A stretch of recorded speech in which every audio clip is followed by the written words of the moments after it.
Okay, so let's introduce the interview now with Matt. Turned out great. It was nice to chat with him finally. Exhumed has been one of my favorite bands for ages. Quite the lyricist he is. Yeah, he is. He is. Yeah, another kindred spirit of the show. So here it is. Here's our interview with Matt Harvey of Exhumed. Okay, great. Well, thanks so much for agreeing to do this. We've been fans Sure. of Exhumed for ages, years and years. So, Oh, thank you. That's very sweet of you. yeah, it's very sweet music. I mean, come on. Right? Full of tender moments and all that Absolutely. stuff. Yeah, I mean, I wanted to suck up wearing the Pounder shirt. You did earn some brownie points. There you go, right off the bat. See, I don't fool around. Yeah. I didn't have one. What's that? I never have them in my size. I don't know why. Oh, sorry. You do have some great merch, though. I love the hot sauce. It's great.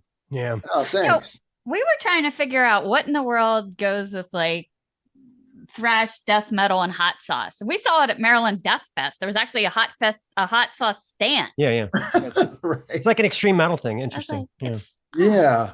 It was one of those things. Actually, Ross had gotten the guy that does them is a friend of Ross's, and he had done something for Ghoul before. Yeah.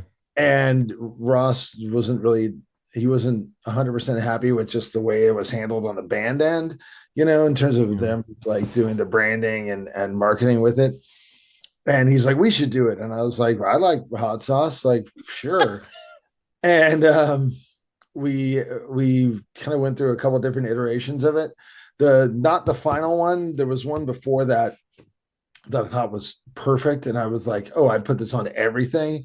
Yeah. But the guy Kyle that made it, he's like, I agree, this is a very delicious hot sauce, but it's not like an Exhumed hot sauce. Like, it has to be pretty like extreme flavor, right? Because this was like something you just like put on your fucking eggs and shit, like right. Tapatio or chunks of brain in it or anything. Yeah. Right. And he's like, no, it's got to be more extreme. And I was like, yeah, I think you're right. I think the hot sauce is fucking delicious, but I got to be careful with it because it tastes so good. Before I know it, I'm just like, sweating. Yeah. We have a garden, and this year we grew habaneros, and there's like a million of them. It's like scary. We can't keep up. I could send you several bags for free of charge. Every time I look out back, and I'm like, babe, there's more orange, and I'll come in with 18 habaneros. Like, what are you doing? We're putting them in sandwiches. We're putting them in eggs. We're putting them in everything. Yeah. In case you guys need more stuff, I love the video for Drained of Blood. Everybody's yakking. Was that hard to do? No, it was. I mean, it's all special effects. We weren't really throwing up, but no, it was. I mean, the video was actually like a lot smoother than I kind of thought. We really. This was like the most planned out video that I think we've ever done.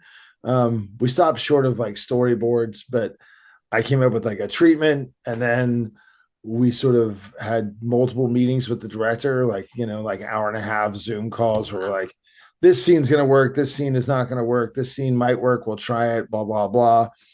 And then once we were getting close to doing it, Ross really took over, and he got all the costumes and did, the set design and stuff.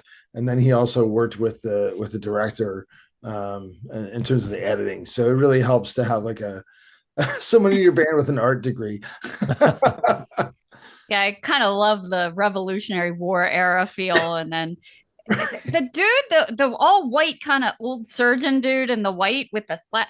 Is he also the guy on the hot sauce bottle? Is he like a mascot? Yes. What is?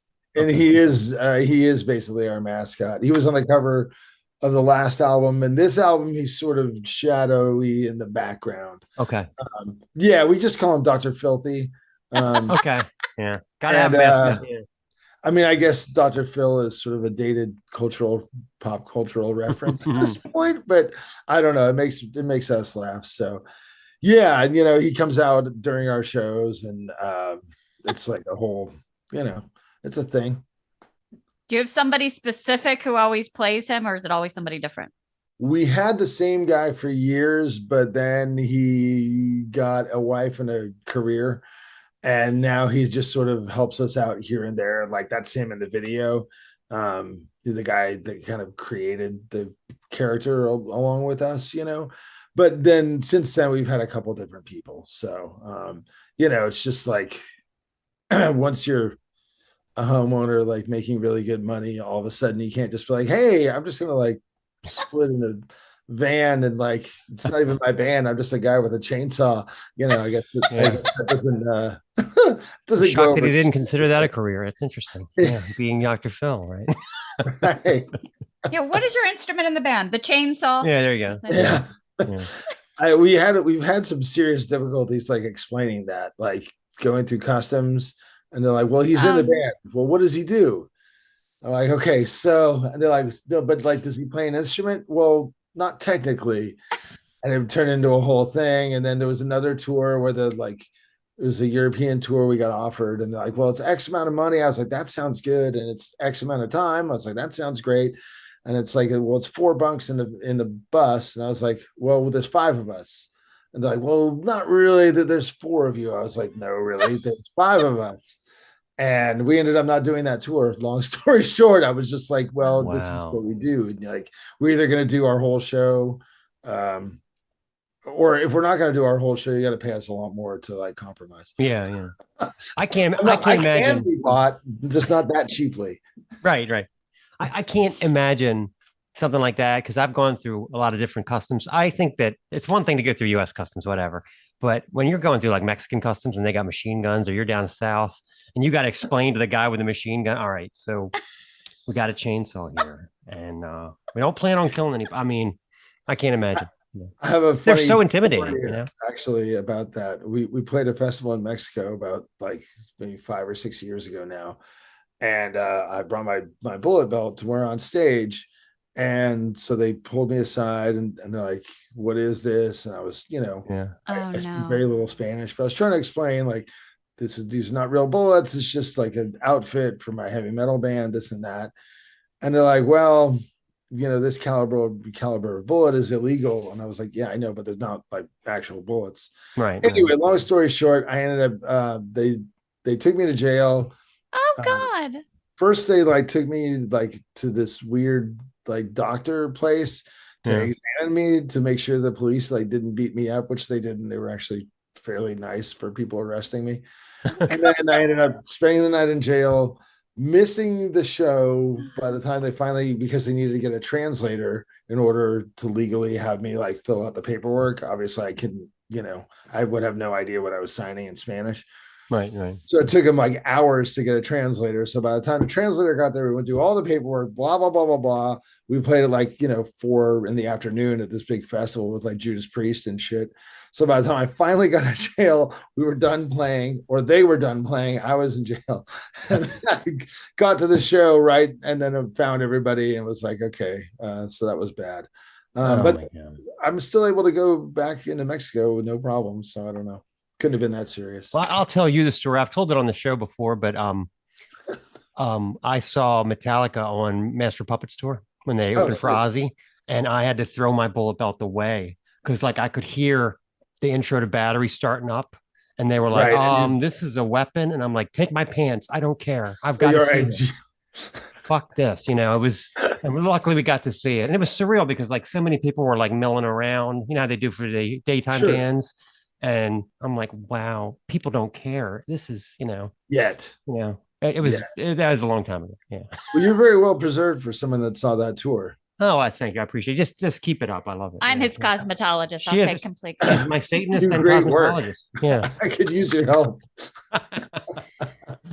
Well, you've been at this since you were 15. What do you think are the biggest changes in the music industry today, the way people consume or exhume music these days? See what I did there? Yeah, I do. I like that.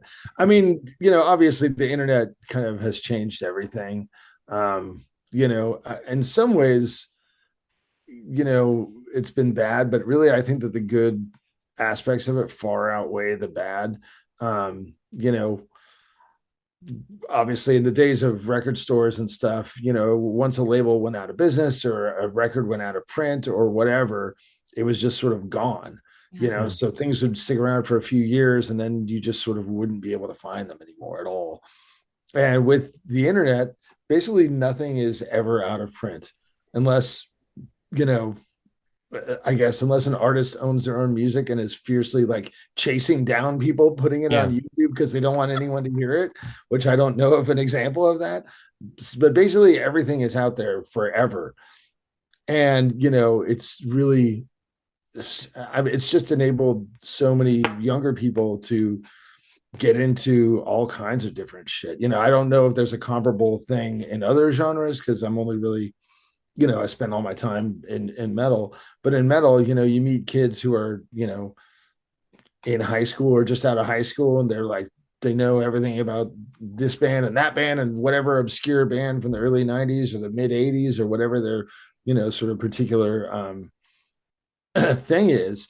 And, you know, these bands have been able to have really like kind of unnaturally protracted careers, really, which is fucking awesome for somebody like me. It's great. So, you know, of course it's disruptive and, you know, certain things have changed. And then there's some guys my age and older who are like angry that like kids know about stuff or kids think they know about stuff. I don't know. I'm not, I'd see them on my Facebook friends list and just be like, oh, okay, all right. I know what you're talking about. You know, where were they when the Morbid Angel demos came out? Fuckers. Right. You know, I know the type. Yeah, I know. Because I mean, I do think about it because obviously I get asked this kind of stuff fairly often. And I think, you know, if I was to go back in time and talk to myself and like our group of friends in high school that were all into this kind of music and just be like, in the future, you can get every Morbid Angel demo simply by typing on a computer. And they'd be like, wait, what? Typing? Yeah. All right, hold on, kid. It's going to blow your mind, you know? Yeah. Or yelling it out to your Google Home speaker. I need this now. Right. You know? Exactly. Yeah. Speaking of going back in time, we were talking about this last week. I think I came up with the ultimate. If I could go back in time and meet my old self, I would give him my expired license. Ultimate fake ID. Because it's me. Dude. There you go. I've never heard that before. And I can't believe it just came to me. I was like, what could they do? It looks just like me. You know, bring on the alcohol. Yeah. So, oh my God, you need to like make a meme. You know, you see all those memes like girls with a time machine, boys with a time machine. Yeah. Dude, that's fucking solid gold. Isn't that great? Yeah. If only. We spent so much time trying to get served back then. I don't know if this generation can really appreciate the dance that we did trying to get just a beer, hang out in parking lots, whatever, you know. I was very lucky. My dad, like once I turned 16, my dad was like, look, you know, I'm not an idiot. If you guys are gonna drink beer, like just I'll buy the fucking beer. Just you pay for it. I had a job. I had to work. He was like, you give me the money, I will buy the beer at the grocery store. You guys just drink beer in the garage. Yeah. Stay out of fucking trouble. That is very progressive thinking, yeah. Yeah. And so we did. And then we found a round table pizza when I was about 17, 18 that would serve us.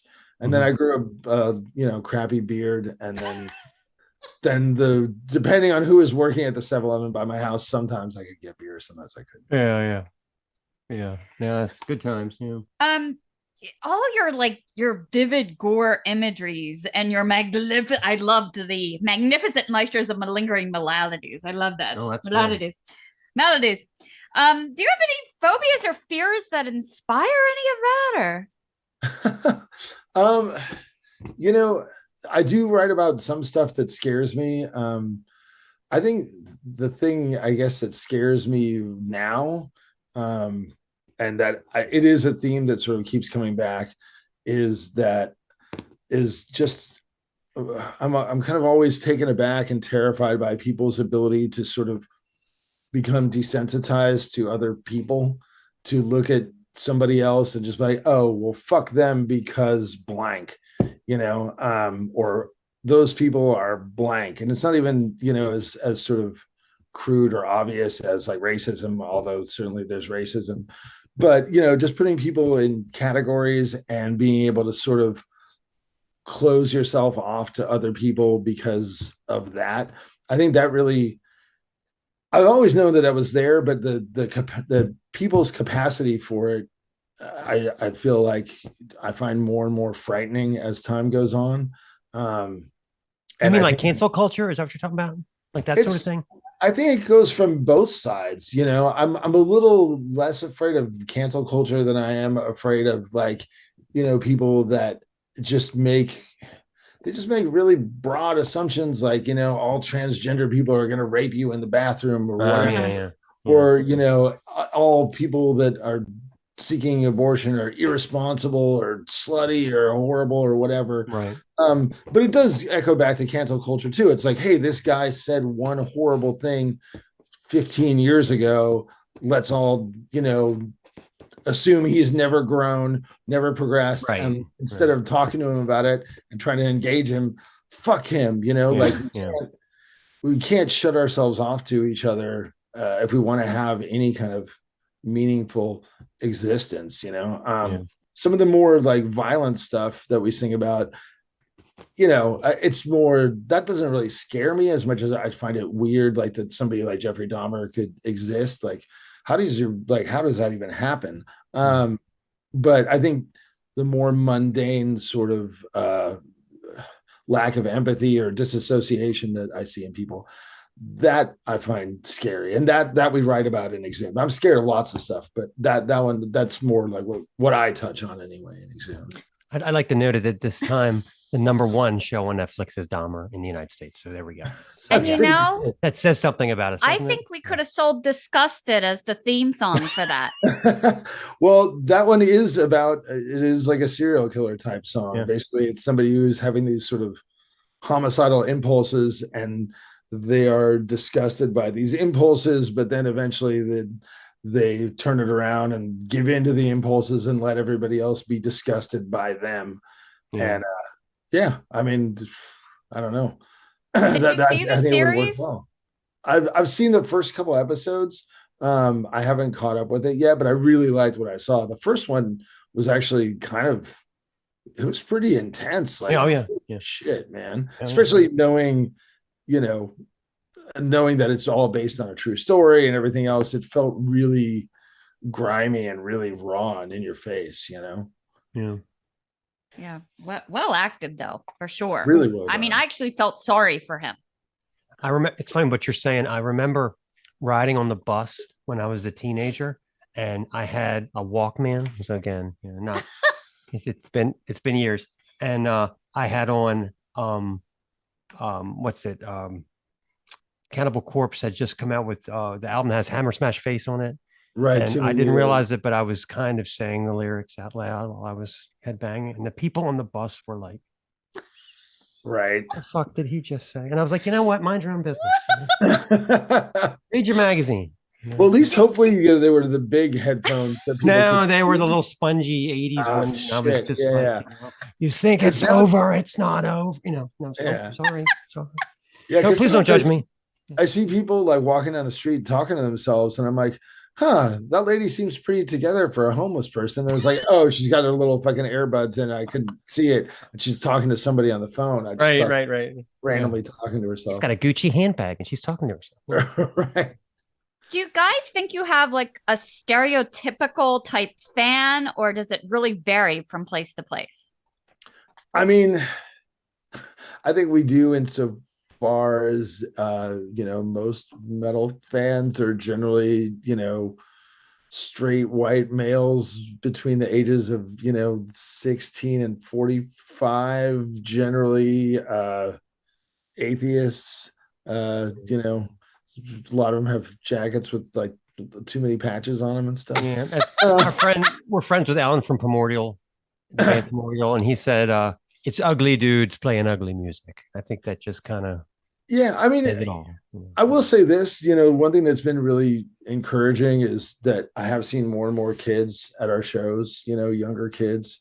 And I have seen more women at our shows, which is cool, it's certainly, I mean, compared to when I was going to shows as a kid, when it was like 200 dudes and like 3 of those dudes' girlfriends that didn't want to be there. Right, exactly. I remember those days. Yep. Right. Exactly. Now that we're at 200 dudes and like 45 women, and 5 of those women don't want to be there. So that's like a major improvement, And I think,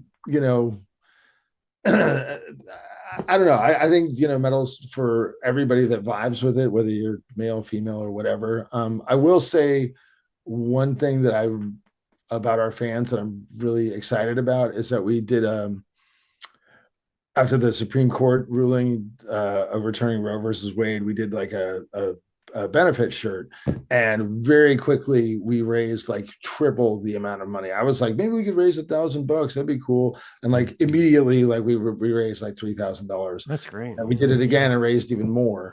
So I will say that our fans, are cool. They're down with protecting, women's access to healthcare, which I think is pretty awesome.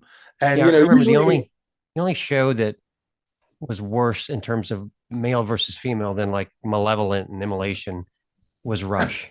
Really? I went to Rush and I was like, are there any women here at all? This was like in the 80s. Wow, this is like death metal, is what this is. That tracks 100%. Oh yeah. Well, your artwork is especially on the latest. Oh my god, I love the vinyl with the blood splatter. Brilliant. We might have to have that. But it's so tattoo worthy. Has anybody like come up to show you their tattoo? I've seen a few different Exhumed tattoos. Yeah.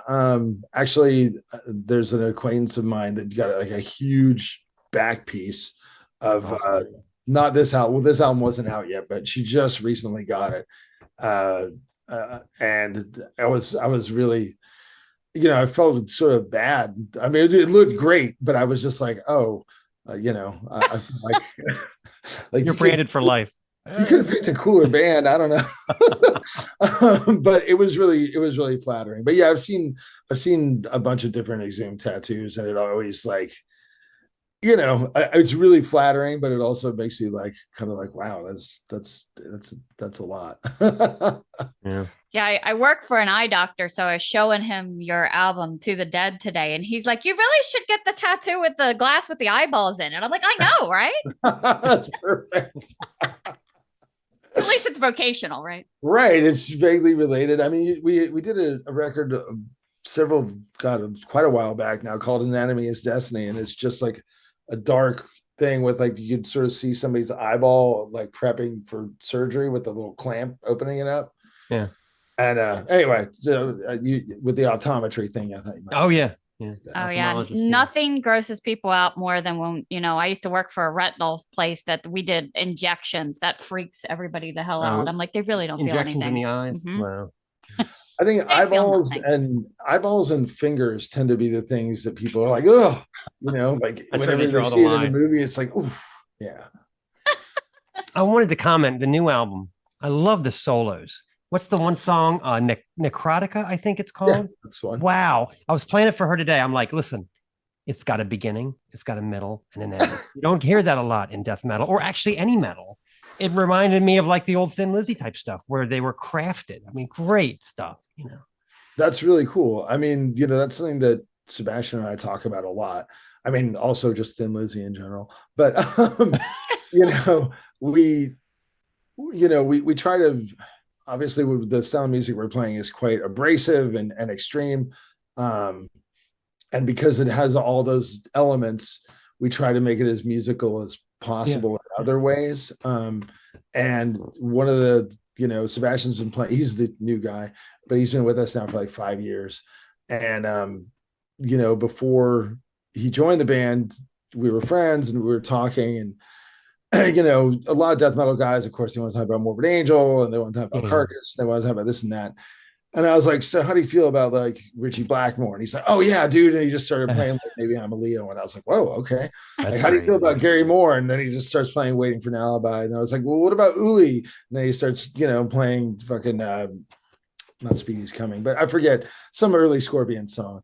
And I was like, okay, cool. Michael Schenker, like these are the guys when I think of like what is a good guitar player, that's who I think of. And playing the style of music that we do, it's hard to find somebody that loves this style of music and also is coming from that perspective. So I think Sebastian was the perfect choice, and I think that we bounce off each other pretty well. Yeah, we're it not comes through quite, on the new album. Absolutely. The thing with Uli is, when is he going to stop singing? Like, stop. Like, stop. That was, the bridge, the bridge of the song where he's going to play an awesome guitar solo. You're like, oh yeah, that's why I put up with this singing. Yeah, like my friend would say, "How's the Scorpions?" I'd be like, "He's still singing." I don't know what. I don't get it. Just stop. Let Klaus handle, and then Taken by Force. Finally, they figure it out. Yes, it's all Klaus. That's my favorite. That album's so fucking album. Incredible. Yeah. Coincidence? Maybe not. But I don't think so. No, that is. Hey, speaking of guitarists, I wanted to ask you what happened with Bud Burke, because Necrocracy is my album. I mean, I just love that record. I mean, and again, I don't want to oversimplify it, but I remember when I first heard that record, I thought they're almost in like All That Remains territory. I mean, it's that melodic. We've got the twin harmonies. Right. I think, I loved it, but like, what happened? What was the story with that? Did he want out, or what happened? Bud is kind of a hard guy to like put your finger on.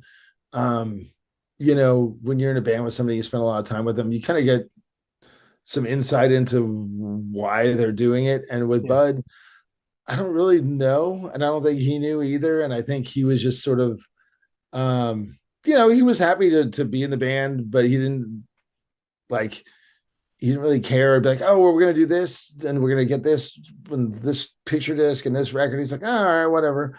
And I'll be like, well, here's all your like copies of the new album. He's like, just give me like one CD. And I was like, that's it?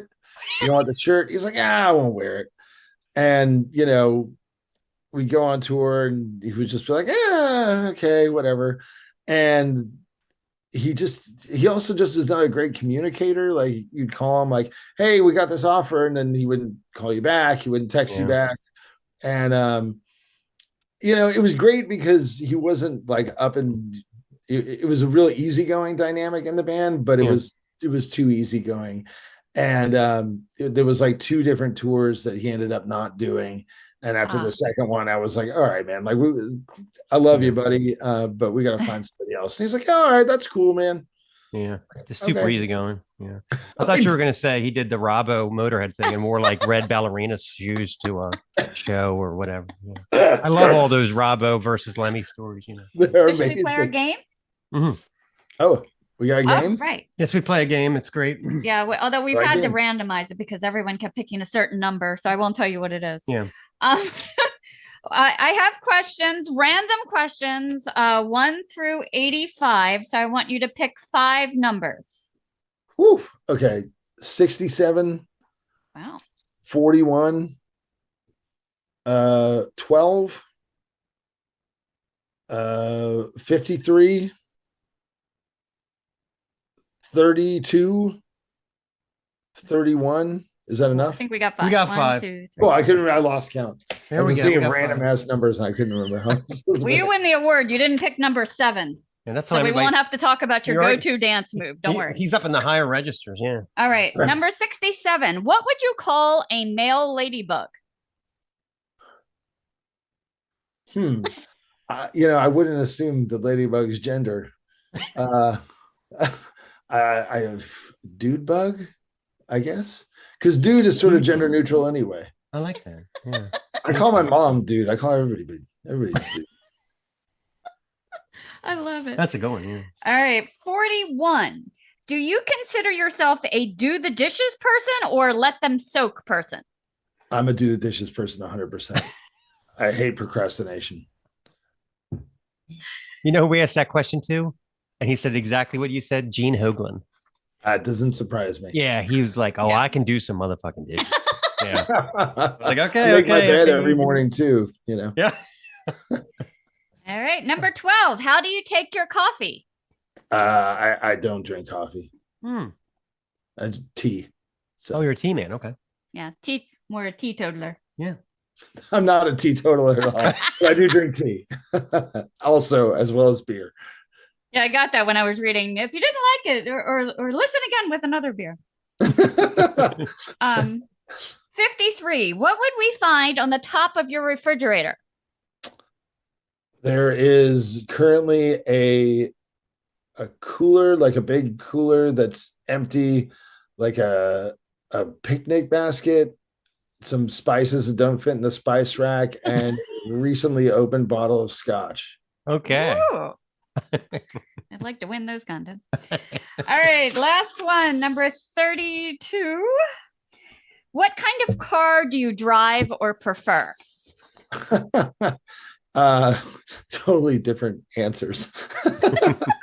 My car is a real piece of shit. It's like a 2007 Dodge Caliber, like super base model, doesn't even have like power windows. So I either drive that or my wife's minivan or the band's van, none of which I would prefer. I would rather be driving like either, you know, something like really practical that gets great gas mileage, or like a Dodge Challenger or something, you know. Yeah. I like to drive really fucking fast if I can. Gotta watch those speed cameras these days, though. Somebody keeps getting hit by them. They move the cameras. It's terrible. Yeah. So I loved on your social media post how you were asking the fans what they wanted to hear from your back catalog on these tours. Do you have a most requested song or songs? It depends. I mean, you know, the weird thing is a lot of the answers people gave are songs we play every fucking tour anyway. It's like, well, no shit. We're gonna we've played Limb from Limb and like Open the Absence like every night for like fucking 10 years straight now. Of course we're gonna play those. I always like when people pick like the really deep, obscure cuts, and then I generally get outvoted by the rest of the band because they're like, we don't even know that song. Like Mike's like, I've been playing this band for 10 years and I've never heard of that song. I'm like, well, it's from this 1 7-inch. And he's like, yeah, no, I'm not going to learn that. I love Limb from Limb. I just want to say that. But I know what you're saying. Remember classic rock radio when people would call in and say, can you play Crazy Train by Ozzy? And you'd be like, they've played it 6 times today. What the hell is wrong with you? Like, are you on crack? Can you play Time by Pink Floyd for the 12th time? Like, really? That's the best you got? Yeah. Enter Sandman, Smells Like Spirit, Hotel California, right? Satisfaction by the Stones. How much did you pay this person to ask for this song? Yeah. No shit. It's a program director. Just yeah, I fell in love with Carbonized. I love that one. At first, I was like, wait, is it Han Solo? But the video, just everyone smoking. I was like, okay. It's about smoking corpses in an attempt to get stoned, but then ending up frying your brain with toxic chemicals because of dead bodies full of, you know, bad things. And I hate that everything takes me back there, but have you seen the Genetic Rock Opera? No, I don't know what that is. It's this crazy movie. What was it, from the 90s? No, it came out about 15 years ago. Yeah. The people from Saw decided to make a musical. And it's basically about in the future, everyone needs artificial organs. Because everyone's organs just go up. They just fail. And you have to pay for your organs. And if you miss a payment, the repo man comes and rips them out of you. That's the opera.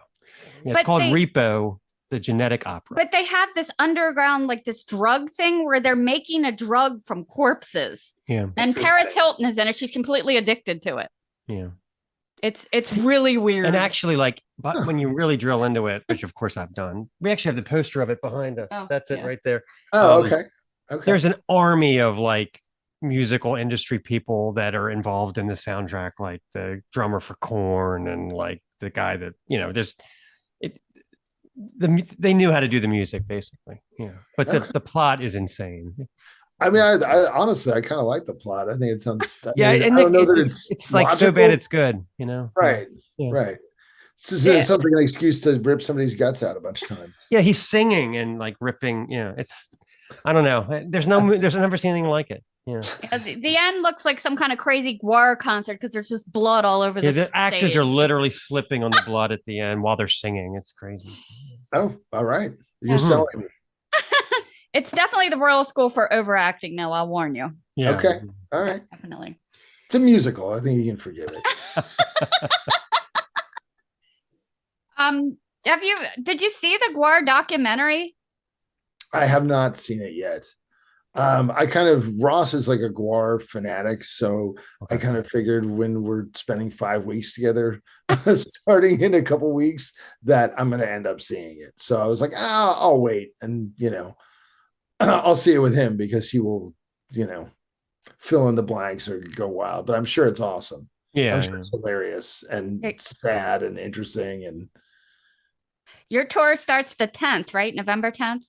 that sounds correct. Yes. So we will actually be seeing you on the 29th.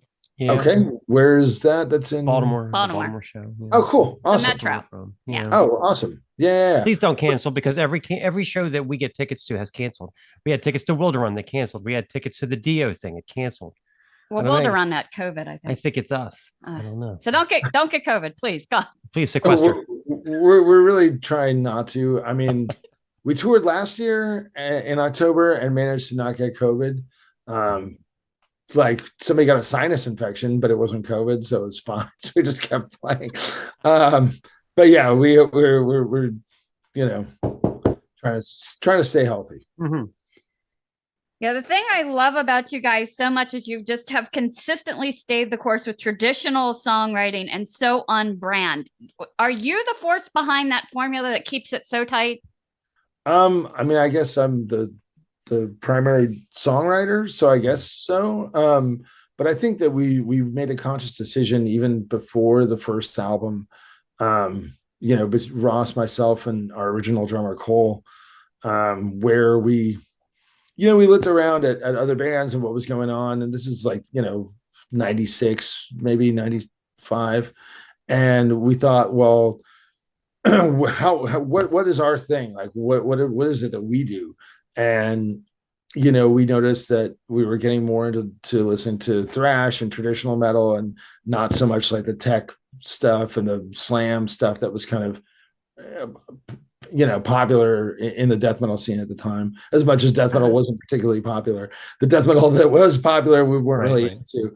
And so we thought, well, we can take this kind of traditional songwriting and this sort of like pop songwriting sensibility, and we can bring it to this genre of music. And like we're gonna, like, instead of impressing everybody with how intricate these songs are, we're gonna just like say the chorus like 40 times, and then maybe somebody will remember it. And apparently we're still a band that's like going on tour and stuff, so apparently that worked. But it can be kind of a tough sell because death metal fans, like, some of them I don't really understand where they're coming from, or like I don't understand the things that impress them, I guess, don't impress me, and maybe vice versa. But that's okay. We're doing that's our thing, and that's what we're into. Yeah, I liked how you said you're always looking for the hook. Where's the hook? Where's the hook? I like that because it really it makes your guys' stuff, that much more listenable to, I think, someone who might not have gotten into it before. You draw them in with that. Do you always start with music or lyrics at that hook, or where does it come from?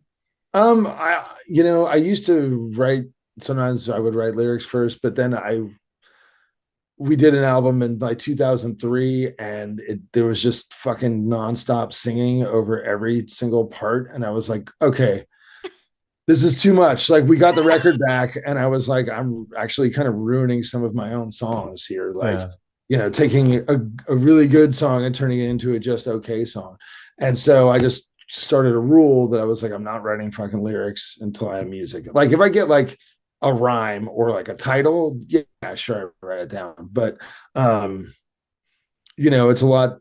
You're going to get something that's more catchy and feels more musical if you're writing lyrics to the music, I think. So we kind of let that be the guide, and then once the lyrics are in place, then we might change the music a little bit just to sort of give emphasis to the lyrics or whatever. But yeah, it's got to be with the music first, or else I'll just fucking write.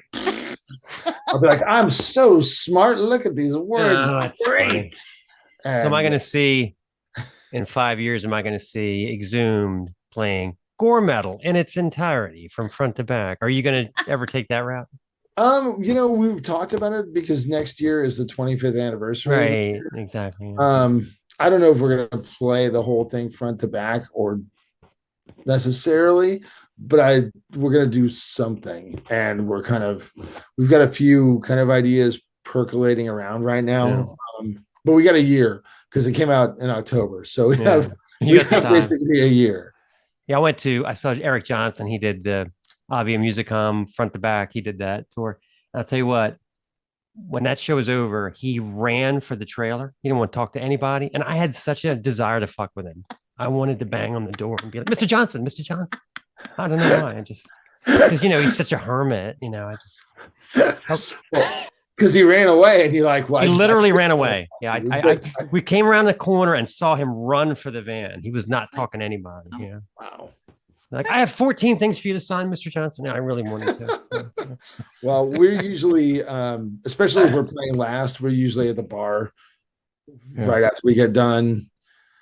If we don't have to load out right away, I'd like to just have a couple beers and relax, and then load all the fucking gear. Yeah, we were just saying today how some of your melodies remind us a little bit of Defleshed, right? And they have a beer. Where's the Exhumed beer? Because I would drink a good Exhumed IPA. We that is one sort of tie-in that has eluded us. We talked to a couple of people. I live in a real small town kind of area in California. And we talked to a couple of people. I used to have a friend that was, I still have the friend, but he moved. But he used to brew in my town. He's since moved out of town. So that avenue kind of closed. And then I had a couple local people that were jockeying to do something. And then the pandemic hit and then they moved. And then a brewery in Oakland did a beer, which is not too far from where we're from originally. They did an Exhumed themed beer, but I didn't know about it. Oh, wow. The guy it wasn't it didn't have our logo on it. It just was named after one of our songs. I think it was Casket Crusher. And he had actually messaged me, but it was in the Facebook spam folder or Instagram message requests or something. And I found it way later. And I was like, dude, whatever happened with this? He's like, oh yeah, we made the beer. It was really good. But it's all gone now. I was like, okay, but do you want to do it again? He's like, yeah, that'd be awesome. And then I don't know if he never got back to me or I never got back to him, but we're all fairly big beer drinkers. Yeah. It seems like a natural, but just the right kind of, cross promotional, what's the word I was looking? Synergy. There we go. I was like, what's the most corporate word? Synergy has not occurred yet. So collaboration. So what? Right. Tell me a death metal album that you listen to and you think, God, I wish I would have written that. Why the fuck couldn't I have come up with that? There's a lot of them. When I listen to a record like Leprosy or Seven Churches or Symphonies of Sickness or Utopia Banished or Severed Survival, Mental Funeral, Dark Recollections, Left Hand Path. The New Autopsy is really good too. It is really good. It's really good. Most of the records from when I was a kid, just that blew me away. All the records sort of without which there would be no Exhumed. But then again, when we did the gruesome records, it was kind of I wish I had written Leprosy. It's all right, well, I'll just write my version of Leprosy. And so I just did that for fun anyway. Yeah. I used to have this friend, late teens, early 20s, and we would regularly practically come to blows over whether Lombardo or Charlie Benatti was better. Oh my God. And I have a feeling that if I bumped into him now, it would start up again. I would be like, Lombardo, bitch. Lombardo. I'll say this. I think that they're both excellent and in very different ways, though. I feel like Benante is more controlled and consistent. Lombardo is more dynamic and exciting. I prefer Lombardo, but a buddy of mine, Will Carroll from Death Angel, great drummer, old buddy of mine. We had a very long discussion. He really opened up my eyes to actually how great a drummer Charlie Benante was. And he is great. Yeah, I was never a huge Anthrax fan. I like Anthrax, but because they're so fucking goofy and cartoony, and every time they did something right, they did three things you hated. I know.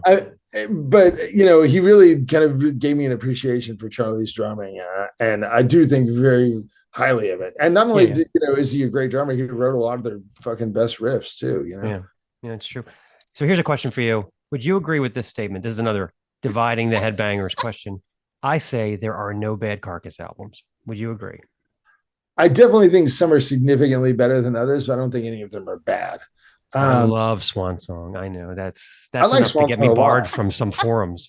I like Swan Song a lot. People have asked me that like sarcastically, and I'm like, no, I think Swan Song is great. They change styles and they kick ass. I mean, I don't know. I don't know.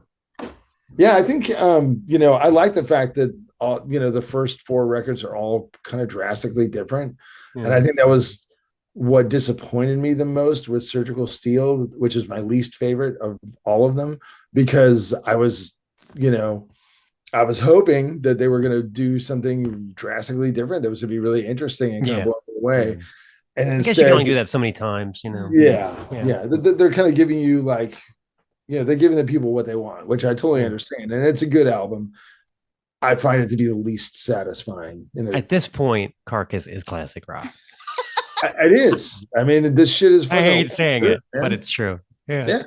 I graduated from high school, it'll be 30 years ago next year. So yeah, shit's old as fuck, man. Yeah. Oh well. Don't remind me. Now I'm the oldest of the 3 of us. Well, he said you're very well preserved as well. When you said I was well preserved, I'm gonna make that like the tagline for the show. Yeah.